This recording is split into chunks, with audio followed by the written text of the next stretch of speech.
सभी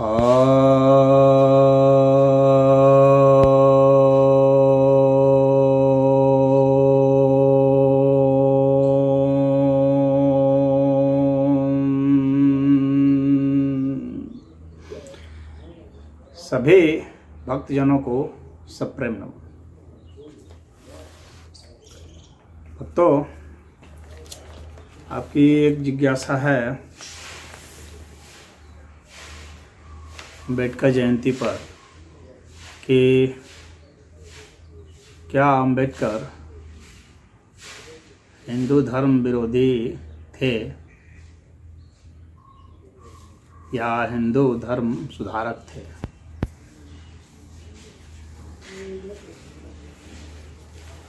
तो इस विषय पर मैं यह कहना चाहूँगा, अगर वो उनका पूरा जीवन देखा जाए तो हिंदू धर्म से संबंधित उन्होंने एक वर्ण व्यवस्था और जाति पाति के विरुद्ध ही मुहिम छेड़ रखा था। दार्शनिक मुहिम तो उन्होंने कुछ भी नहीं छेड़ा था और अंत तक भी, यानी बौद्ध धर्म, बौद्ध मत को स्वीकार करने के बाद भी अंत तक भी वे ईश्वर में विश्वास करते थे और वे प्रार्थना भी कर रहे थे। उनके जो एक लेखक रहे हैं डॉक्टर धनंजय कीर, जिन्होंने अम्बेडकर का जीवन चरित्र लिखा है, तो उन्होंने इस बात को कहा है कि वे अंत समय में ईश्वर से प्रार्थना कर रहे थे कि उन्हें कुछ समय, बीमारी से भी ग्रस्त थे, तो यह प्रार्थना करते कि उन्हें कुछ समय दिया जाए ताकि वे अपने कुछ बचे हुए कार्यों को, जो उन्होंने दलितों के लिए, देश के लिए सोच रखा है, उसको पूरा कर सके। तो ईश्वरवाद जो था वह उनका विद्यमान था अंतिम समय तक, जबकि कुछ बौद्ध मत वाले कहते हैं कि ईश्वर नहीं है। वे इस बात को नहीं मानते थे, वे मानते थे ईश्वर है, तभी तो प्रार्थना कर रहे थे। और अंत समय में जो व्यक्ति प्रार्थना करता है उसकी वही बात सही होती है। अंतिम समय में ही आदमी सही, जो भीतर है वह बाहर निकलता है।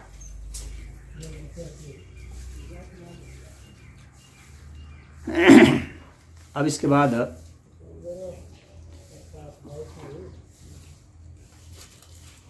दार्शनिक मतभेद उनका नहीं था। वर्ण व्यवस्था में वे मानते थे कि पहले 3 वर्ण थे, बाद में 4 वर्ण हो गए, जबकि सनातन धर्म यह मानता है कि शुरू से ही 4 वर्ण थे और इस अस्तित्व में 4 वर्ण हैं। मनुष्य में ही नहीं, पूरे अस्तित्व में ही 4 वर्ण हैं। तो वर्ण व्यवस्था और जात पात जो देखते थे, जो भोगते थे, वे उन्होंने बहुत कुछ सहन किया, अस्पृश्यता सहन की, गाली गलौज सहन किया। तो उनके विरुद्ध में स्वाभाविक है कि उनके मन में उद्विग्नता होगी और उस चीज़ को वे दूर करना चाहेंगे। तो उन्होंने इसके लिए आंदोलन भी छेड़ा।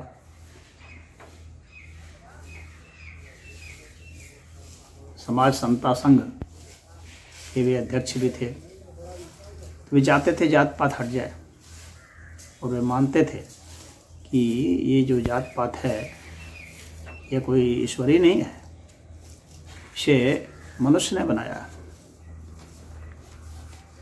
और ये बनाया है इस अर्थ में कि किसी एक व्यक्ति ने नहीं बनाया या किसी एक समाज में नहीं बनाया, बल्कि ये विकसित हुआ है, इवॉल्व हुआ है। किस चीज़ से? तो आजीविका से। आजीविका से जो व्यक्ति जैसी जैसी आजीविका करता गया उसका अपने अंतर्गत रखता गया और अंतर्गत ही विवाह करता गया, इसके कारण ही जाति व्यवस्था बन गई। इसमें किसी का भी कसूर वे खुद भी नहीं मानते। वे यह नहीं मानते कि ब्राह्मणों का कसूर है। जो बहुत लोग अभी जो प्रोपेगेंडावादी हैं वे मानते हैं कि ब्राह्मणों ने बनाया, लेकिन ऐसा वे नहीं मानते थे। उनका कहना है कि कोई भी समाज ऐसा नहीं था कि वह अपनी बात को थोप दे किसी पर। इतने बड़े समाज भारत में जा कर के सर्वे भी नहीं किया गया है कौन व्यक्ति क्या है, और उसको जाके कह दे कि आज से तू इस जाति का है, आज से तू इस जाति का है, आज से तू ये करेगा। ऐसा तो था नहीं।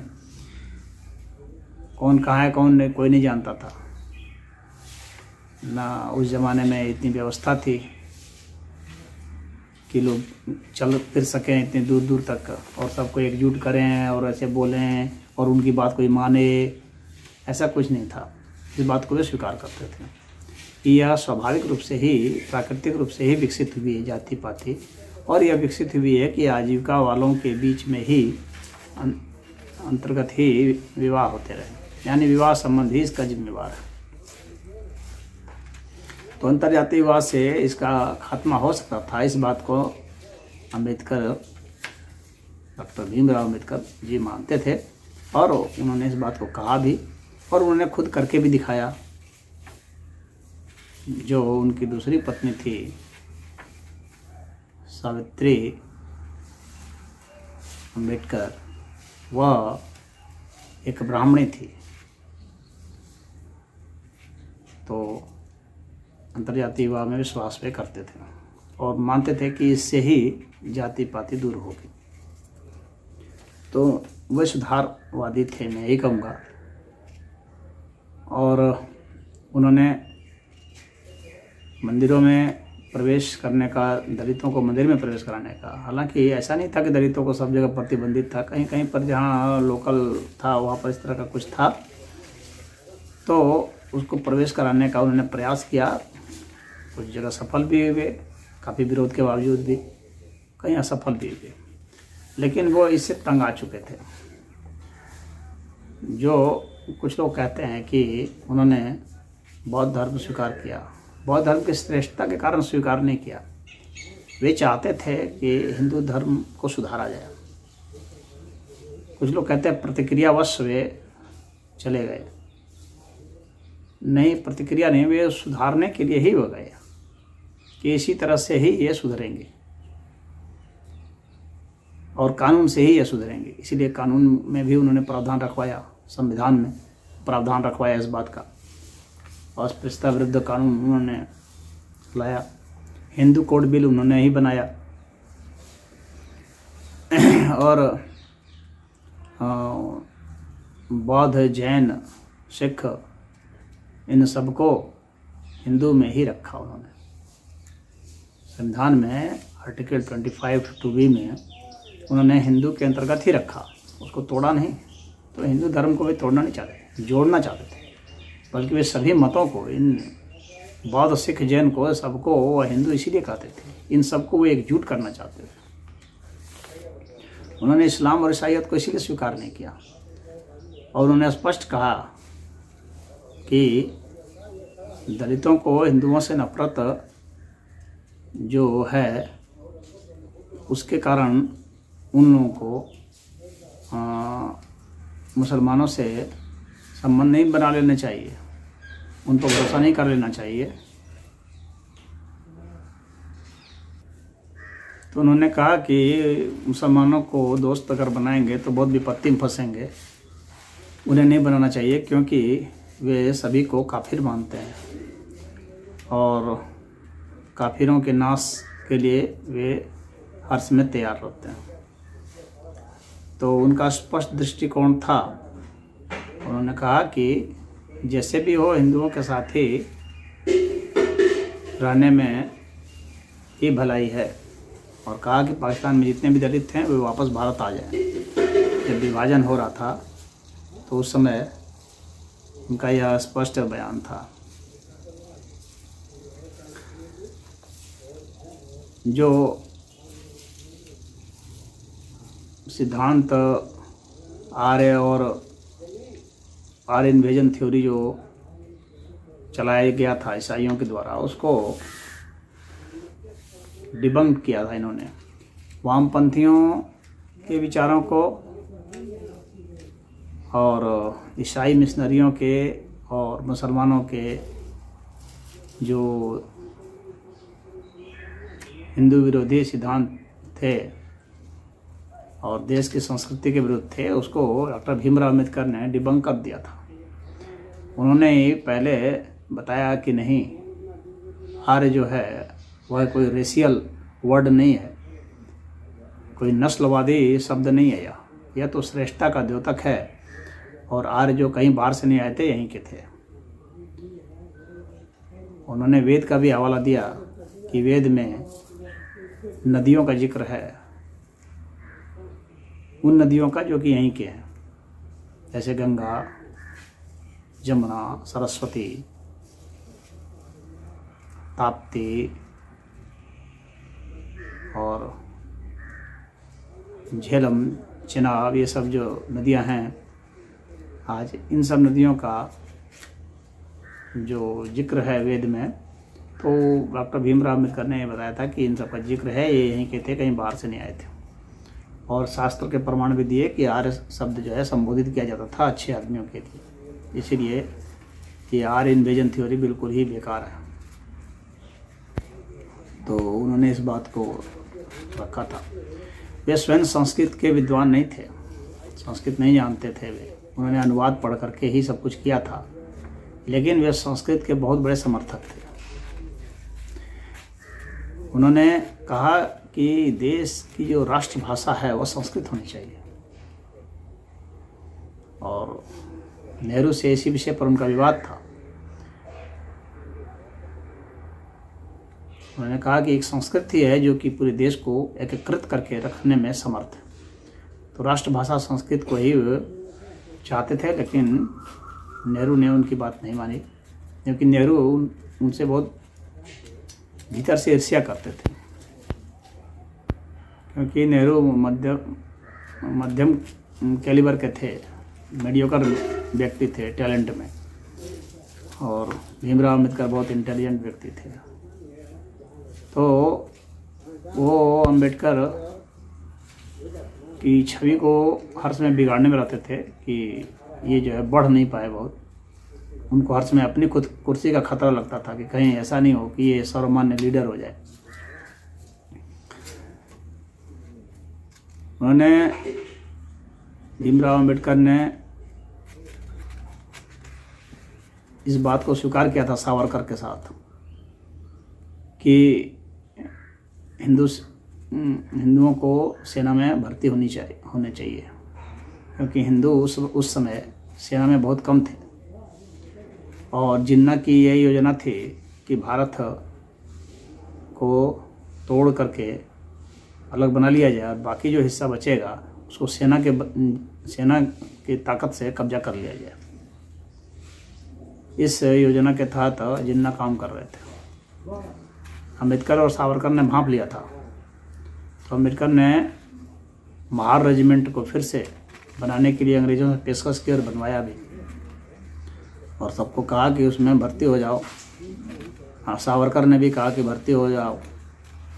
तो हिंदी युवाओं को सेना में भर्ती करने के लिए कहा। अम्बेडकर ने कहा कि सुरक्षा के लिए बहुत ज़रूरी है कि हिंदुओं का सेना में ज़्यादा संख्या में होना, अन्यथा भारत पर आक्रमण होगा। और वही हुआ। देश के विभाजन के बस 3 महीने ही गुजरे थे कि आक्रमण कर दिया।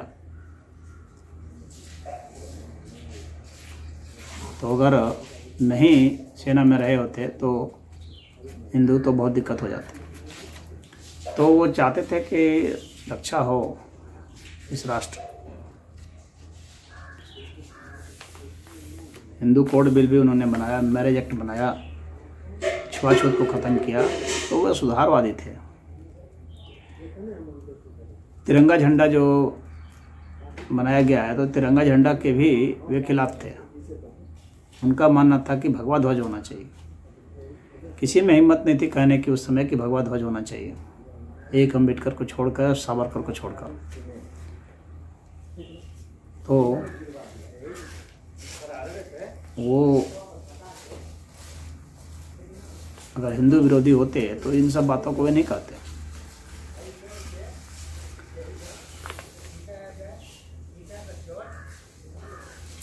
जो बौद्ध मत है वह भी सनातन मत ही है, सनातन से निकला हुआ एक मत है। जैन मत भी सनातन ही है, और उसी तरह से सिख ही है। तो ये यहीं के हैं, इसी देश के हैं, तो उनमें कोई बहुत ज़्यादा अंतर नहीं, थोड़ा बहुत अंतर है। लेकिन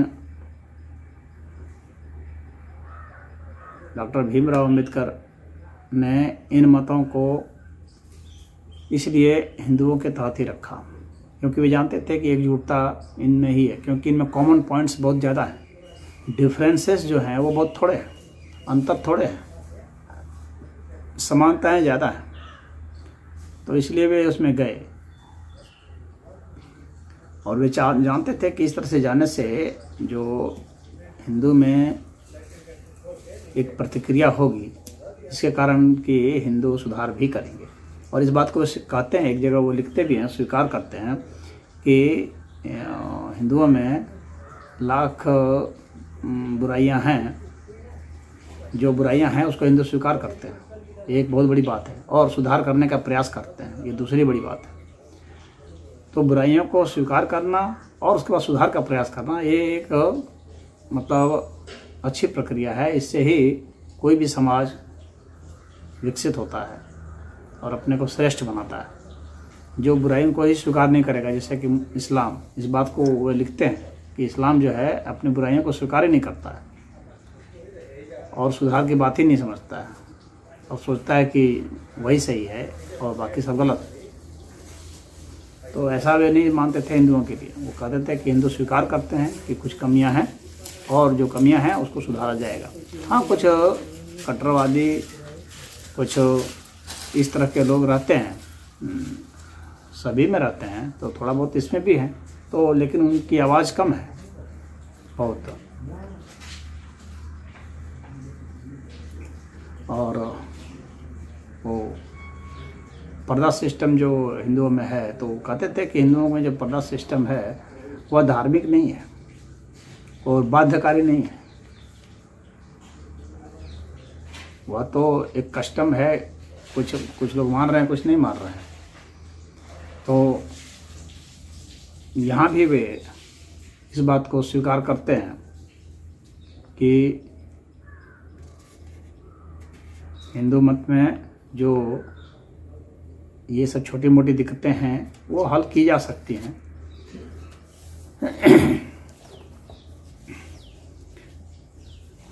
अब दार्शनिक रूप से जो हिंदू के सिद्धांत हैं, ईश्वरीय सिद्धांत, उसका उन्होंने ऐसा कोई खंडन कहीं नहीं किया, विवेचन ऐसा नहीं आता है कहीं। उनका फोकस सिर्फ वो जात पात का, वर्ण व्यवस्था पर था। अब मनुस्मृति के विषय में यह है कि उन्होंने मनुस्मृति को जला दिया। तो मनुस्मृति ग्रंथ जो है, तो मनुस्मृति काफ़ी विवादित ग्रंथ रहा है, क्योंकि अम्बेडकर यह मानते थे कि यह भेदभाव का ग्रंथ है। उसमें दलितों के प्रति अत्याचार की भावना है। हालांकि मनुस्मृति कोई लोकप्रिय ग्रंथ नहीं था, न आज लोकप्रिय ग्रंथ है, न आज लोग जानते हैं, परंतु वो यह मानते थे कि इसमें भेदभाव है और इसका बहिष्कार होना चाहिए, और उसको उन्होंने जला भी दिया था। मैं व्यक्तिगत रूप से किसी भी ग्रंथ को, चाहे कोई कैसा भी खराब हो, जलाने का पक्षधर नहीं हूँ, क्योंकि ऐसा कोई ग्रंथ नहीं है दुनिया में जिसका कि कोई मूल्य ना हो। उसमें कुछ ऐतिहासिक संदर्भ हो सकते हैं, ऐतिहासिक मूल्य हो सकता है, कोई दार्शनिक मूल्य भी हो सकता है। सिर्फ खराब बातें नहीं होती, अच्छी बातें भी होती हैं। और एक बुद्धिमान व्यक्ति को कभी, एक इंटेलेक्चुअल को, एक साहित्यकार को कभी किसी ग्रंथ को जलाने का पैरवीकार नहीं होना चाहिए। लेकिन राजनीतिज्ञ कुछ अलग ढंग से सोचते हैं, तो उन्होंने उसे जलाया। जलाने के कारण वह और लोकप्रिय हो गया। अब यहाँ पर मैं एक बात और बता देना चाहता हूँ कि जिस मनुस्मृति को उन्होंने जलाया वह मनुस्मृति नहीं है जो स्वयंभू मनु की मनुस्मृति। यह सुमित भार्गव की मनुस्मृति है। तो कुछ लोगों को यह भी कन्फ्यूजन है बहुत, और अधिकतर लोग यह सोचते हैं कि यह वही मनुस्मृति है जो स्वयंभू मनु की मनुस्मृति है। अम्बेडकर ने भी इस बात को स्पष्ट बताया है कि नहीं, ये जो सुमित भार्गव की मनुस्मृति है यह खतरनाक है। तो उसको उन्होंने जलाया था। तो सुमित भार्गव की मनुस्मृति को अम्बेडकर जी ने ही लोकप्रिय बनाया, अन्यथा उसे तो बहुत कम ही लोग पढ़ा करते थे, परंतु वे उसी को खलनायक मानते थे। तो जो स्वयंभू मनु की जो मनुस्मृति है, वास्तविक मनुस्मृति तो वह है, और उसमें अपनी अपनी बात घुसेड़ने का काम सुमित भार्गव ने किया था, जो कि शुंग काल के थे, पुष्यमित्र शुंग काल के थे। स्वयंभू मनु तो बहुत पहले थे। तो शुंग काल जो है, जो मौर्यों के काल के बाद शुंग काल आया था, जबकि मनुस्मृति अब तो रामायण में, महाभारत में उनका और बहुत सारे स्मृतियों में भी उसका वर्णन मिलेगा।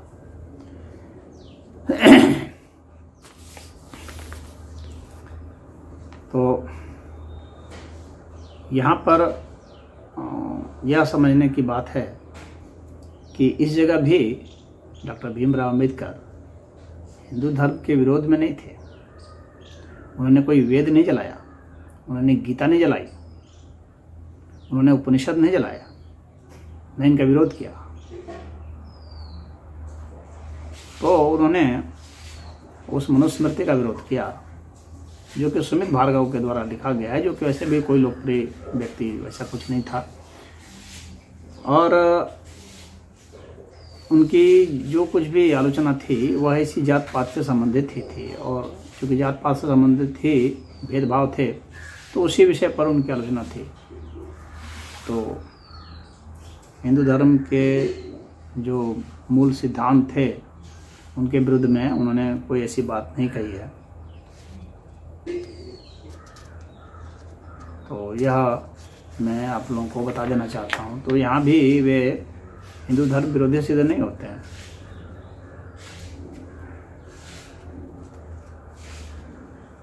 जात पात तोड़ो अभियान में वे शामिल रहे और बराबर शामिल रहे, और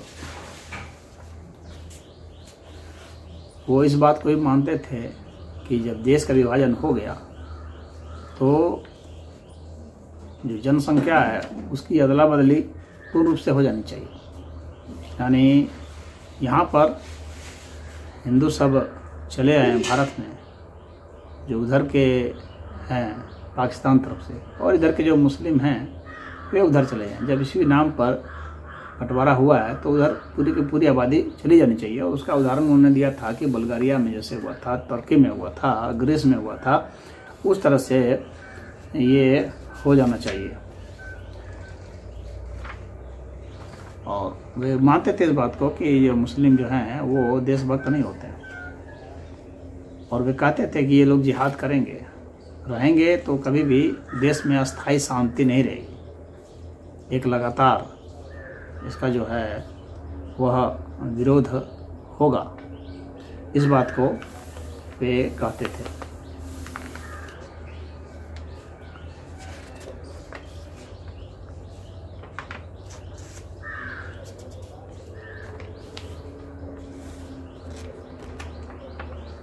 वो जो दलित वर्ग है,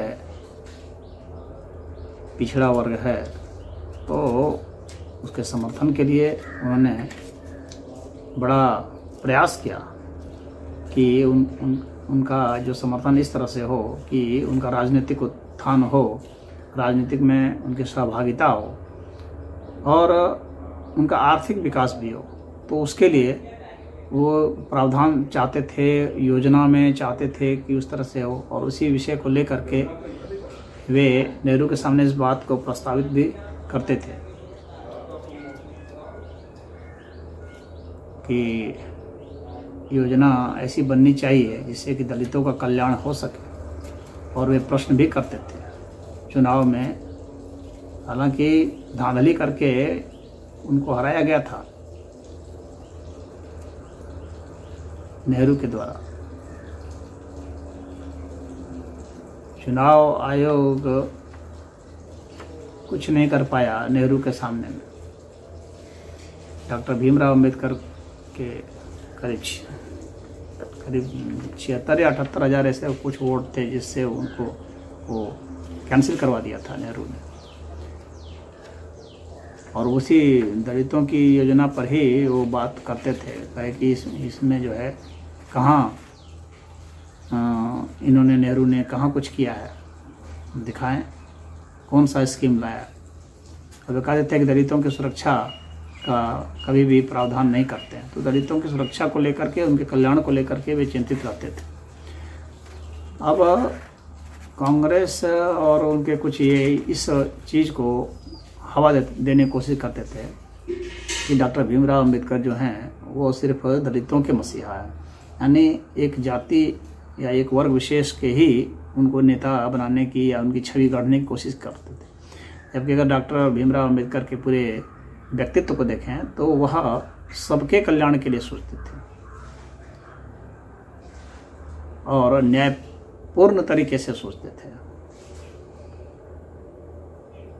तो ऐसा विलक्षण व्यक्ति इस आधुनिक इतिहास में तो कोई नहीं रहा।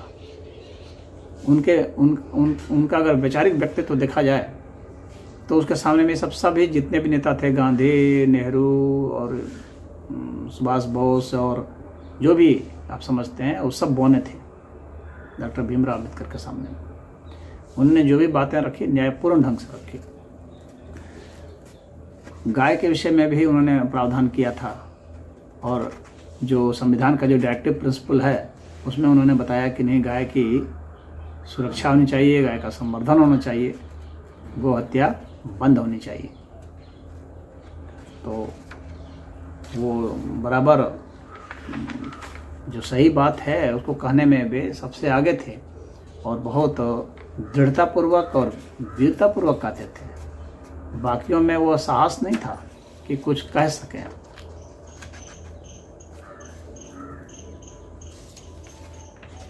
और वो कभी भी इस पाखंड में विश्वास नहीं करते थे। गांधी जी जैसे पाखंड करते थे तो अंबेडकर पाखंड में विश्वास नहीं करते थे। उन्होंने जो बात कही ताल ठोक करके कही और सही सही कही। उनके खिलाफ उनको जिस चीज़ को करने में वो समर्थ थे उनको वो जिम्मेवारी नहीं दी, वंचित कर दिया नेहरू ने। नेहरू उनके व्यक्तित्व को उभरने नहीं देना चाहते थे क्योंकि नेहरू को भय था कि कहीं ये मास लीडर ना हो जाए और हमारी जो कुर्सी है प्रधानमंत्री की यह मुसीबत में फंस जाए और मुझे हट जाना पड़े। तो हिंदुओं के विरोधी के रूप में जो लोग उनको दर्शाना चाहते हैं सिर्फ इसलिए कि उन्होंने बौद्ध मत को स्वीकार कर लिया था, तो मैं समझता हूँ कि यह जो है उनके व्यक्तित्व के प्रति जो है अन्यायपूर्ण होगा। उनका आर्य समाज के साथ बहुत अच्छा संबंध था। कबीर पंथ के साथ भी उनका बहुत अच्छा संबंध था। वे शुरुआत में आर्य समाजी थे और उस भावना से ओतप्रोत थे। हाँ, वेद को वे एक क्रिटिकल स्टडी करते थे और चूँकि संस्कृत के विद्वान नहीं थे, संस्कृत का अध्ययन नहीं कर पाए थे, तो इसलिए अनुवादों पर निर्भर थे और उस समय तक बहुत ज़्यादा अनुवाद नहीं हो पाया था।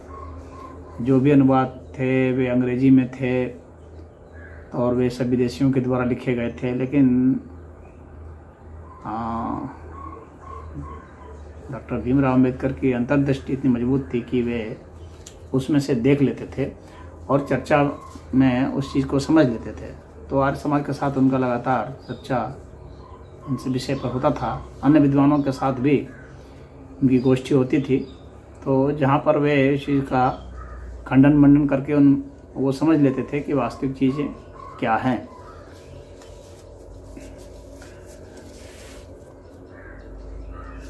तो वे तो सभी ग्रंथों को बहुत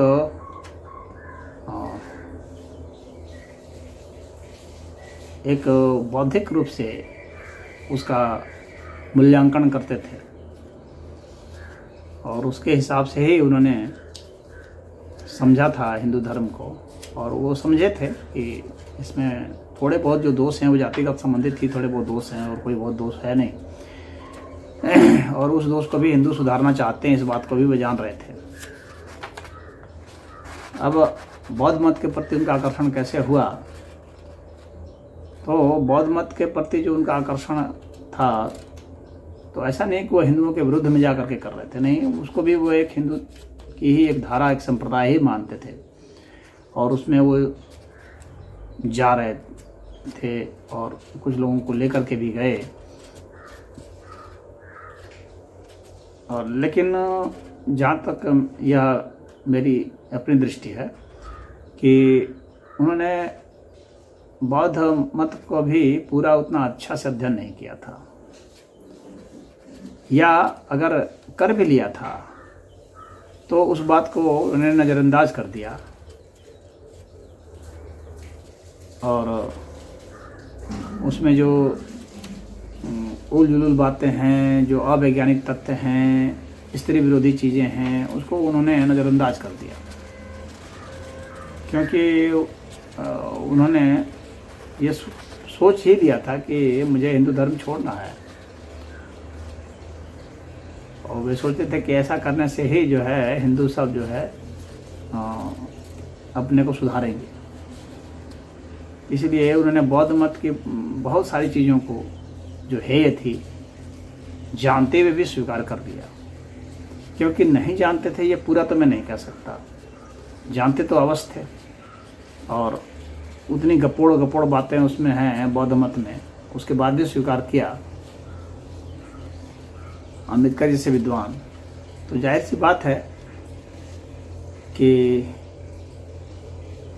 इस बात को लेकर उन्होंने स्वीकार किया कि यहाँ पर जो है कम से कम वह भेदभाव नहीं है। बाकी जो बातें हैं, गपोड़ बातें हैं, उसको तो बाद में लोग डील कर लेंगे या छोड़ देंगे।